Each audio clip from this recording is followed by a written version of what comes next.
Isu permasalahan yang kami angkat berdasarkan tema peran ASN dalam digitalisasi pelayanan publik di Kementerian PU yang menghambat terwujudnya smart governance antara lain yang pertama, laporan masyarakat tidak terintegrasi sistem dan auto-reply.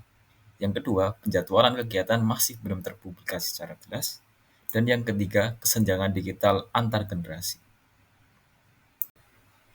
Isu permasalahan yang kami angkat berdasarkan tema peran ASN dalam digitalisasi pelayanan publik di Kementerian PU yang menghambat terwujudnya smart governance antara lain yang pertama, laporan masyarakat tidak terintegrasi sistem dan auto-reply.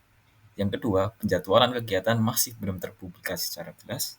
Dan yang ketiga, kesenjangan digital antar generasi.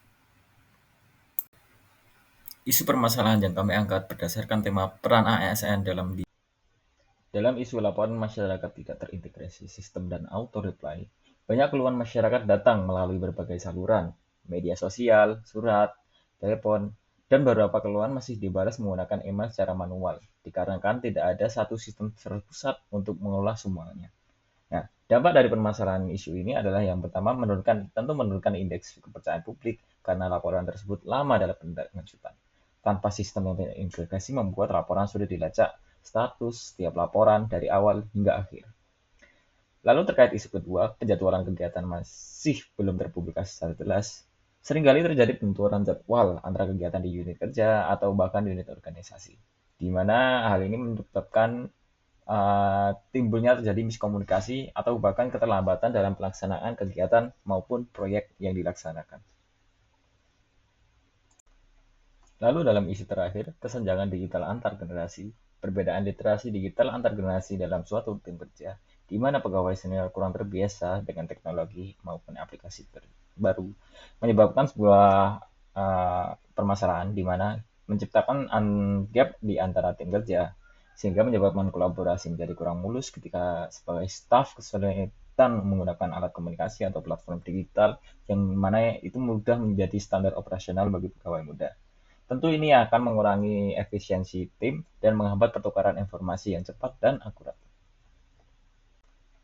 Lalu dalam isu terakhir, kesenjangan digital antar generasi, perbedaan literasi digital antar generasi dalam suatu tim kerja, di mana pegawai senior kurang terbiasa dengan teknologi maupun aplikasi baru, menyebabkan sebuah permasalahan di mana Selanjutnya adalah keterkaitan isu dengan Smart ASN dan Smart Governance. Untuk isu yang pertama, laporan masyarakat tidak terintegrasi sistem dan auto-reply, di mana terhadap Smart Governance terdapat 3 poin. Yang pertama adalah transparansi dan akuntabilitas, kedua efektivitas pelayanan publik, ketiga data real-time. Kemudian untuk Smart ASN terdapat 2 poin. Yang pertama, kompetensi dan profesionalitas ASN, yang kedua, kolaborasi dan kerjasama tim antara pelaksana dan tim IT.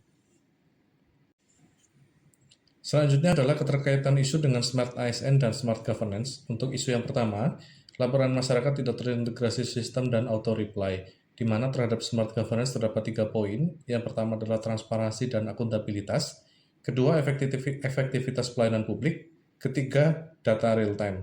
Kemudian untuk Smart ASN terdapat 2 poin. Yang pertama, selanjutnya isu kedua, penjadwalan kegiatan masih belum terpublikasi secara jelas. Terhadap smart governance ada 2 keterkaitan. Yang pertama, pelayanan publik yang berkualitas. Yang kedua adalah partisipasi publik yang antusias. Kemudian terhadap smart ASN terdapat 2 keterkaitan. Yang pertama adalah literasi digital dan yang kedua adalah adaptif dan solutif dalam menangani permasalahan. Selanjutnya isu kedua, penjadwalan kegiatan masih belum terpublikasi secara jelas. Terhadap smart governance ada 2 keterkaitan. Yang pertama, pelayanan publik yang berkualitas. Yang kedua adalah partisipasi publik yang antusias. Kemudian terhadap smart ASN terdapat 2 keterkaitan. Yang pertama adalah literasi digital dan yang kedua adalah adaptif dan solutif dalam menangani permasalahan. Selanjutnya isu kedua, penjadwalan kegiatan masih belum terpublikasi secara jelas. Terhadap smart governance ada 2 keterkaitan. Yang pertama, pelayanan. Terakhir untuk isu ketiga terkait kesenjangan digital antara generasi, terdapat 2 poin untuk keterkaitan di bidang smart governance. Yang pertama adalah perwujudan program e-government dan smart governance. Yang kedua adalah sistem transparansi dan akuntabilitas. Kemudian terhadap smart ASN itu ada 3 keterkaitan. Yang pertama adalah inovasi dalam menciptakan keseragaman sistem. Kedua, kompeten dalam setiap perubahan termasuk digitalisasi. Dan yang ketiga adalah penguatan kerjasama ASN antar generasi. Terakhir untuk isu ketiga terkait kesenjangan digital antara generasi, terdapat 2 poin untuk keterkaitan di bidang smart governance. Yang pertama adalah perwujudan program e-government dan smart governance. Yang kedua adalah sistem transparansi dan akuntabilitas. Kemudian terhadap smart ASN itu ada 3 keterkaitan. Yang pertama adalah inovasi dalam menciptakan keseragaman sistem. Kedua, kompeten dalam setiap Untuk teknik tapisan isu, kami menggunakan teknik USG atau urgensi, seriousness, dan crowd. Analisis ini kami lakukan dengan melakukan polling di grup chat kami. Lalu dari kelima skor itu kami mengambil rata-rata dan dihasilkan tabel berikut. Pada isu pertama dihasilkan urgensi senilai 4 poin, seriousness senilai 5 poin, dan crowd 5 poin, dijumlahkan menjadi 14 poin. Lalu untuk isu kedua, yaitu laporan pengaduan yang tidak terintegrasi, urgensinya mendapatkan nilai 4, seriousness-nya mendapatkan poin 4, dan crowd-nya mendapatkan poin 4. Jika dijumlahkan menghasilkan 12 poin.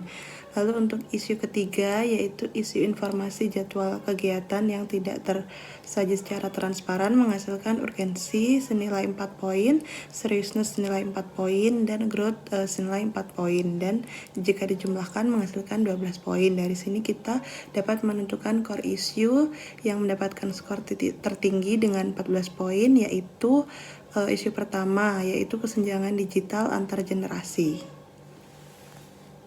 Berikutnya ada fishbone diagram, yaitu kesenjangan digital lintas generasi dan hal-hal yang menyebabkannya. Yang pertama dari aspek people, generasi senior kurang familiar dengan teknologi, perbedaan gaya belajar, visual versus praktik, minim role model atau coach digital. Berikutnya ada proses, monitoring lintas generasi belum menjadi SOP, pelatihan rutin tidak terjadwal, sosialisasi masih digital first tanpa opsi alternatif. Berikutnya ada teknologi, aplikasi tidak ramah senior, font kecil, navigasi rumit, panduan terbatas hanya berupa teks, kurang fitur aksesibilitas, misalnya audio ataupun step-by-step interaktif. Berikutnya ada communication, sosialisasi dominan via kanal digital, minim komunikasi lintas generasi, bahasa teknis kurang sederhana.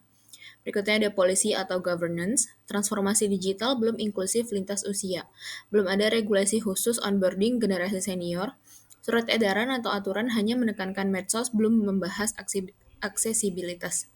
Lalu ada resources, trainer atau fasilitator digital masih terbatas, materi pelatihan belum disesuaikan dengan tingkat literasi digital setiap generasi, modul pembelajaran berjenjang belum tersedia.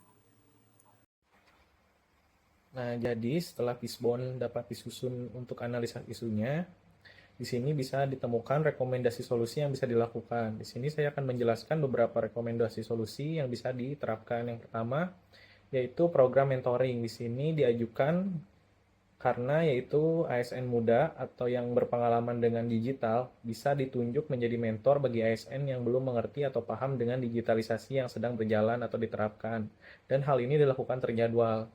Juga di dalamnya ada penggunaan alat-alat visual atau panduan seperti infografis dan lain-lain agar ASN yang belum bisa mengerti bisa dapat mengikutinya.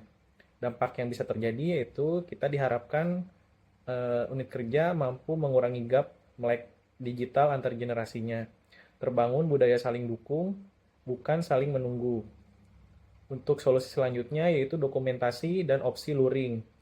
Di sini solusinya menyediakan alat dokumentasi resmi dari unit kerja seperti PPT, rekaman layar, atau PDF yang bisa diakses dengan mudah dan dijadikan rujukan utama, di mana hal ini ditujukan agar ASN-ASN yang belum mengerti bisa menguasai digitalisasi yang sedang berjalan. Juga disediakan opsi luringnya supaya ASN-ASN itu tidak terbebani dengan hal semua digital. Dampak yang bisa dicapai yaitu konsistensi belajar, diharapkan meningkat, transfer ilmu tidak bergantung pada orang saja, lalu proses onboarding jadi lebih mudah. Untuk selanjutnya yaitu desain aplikasi yang ramah pengguna. Di sini tim teknis atau IT bisa merumuskan antarmuka aplikasi yang memiliki aksesibilitas ramah pengguna atau bahkan disabilitas dengan menyediakan panduan audio-video yang bisa membantu pengguna dan juga dilengkapinya dokumen yang bisa diakses dengan mudah. Dampak yang diharapkan aplikasi terasa lebih ramah pengguna, self-service meningkat, ketergantungan mentor pun akan berkurang. Yang terakhir yang diusulkan yaitu pelatihan kompetensi berjenjang. Jadi unit kerja bisa membuat modul-modul belajar yang berjenjang dari tim internal sesuai levelnya, yaitu dari basic, intermediate, dan advance. Juga bisa menggalakkan latihan berbasis praktik nyata atau dilakukan langsung. Dampak yang diharapkan yaitu materi belajar menjadi lebih sesuai dengan kebutuhan nyata dari unit kerja dan bukan hanya sekali pakai tapi bisa diulangi dengan pengguna lain. Lalu kapasitas pengguna internal diharapkan meningkat tanpa ketergantungan pelatihan dari pihak luar.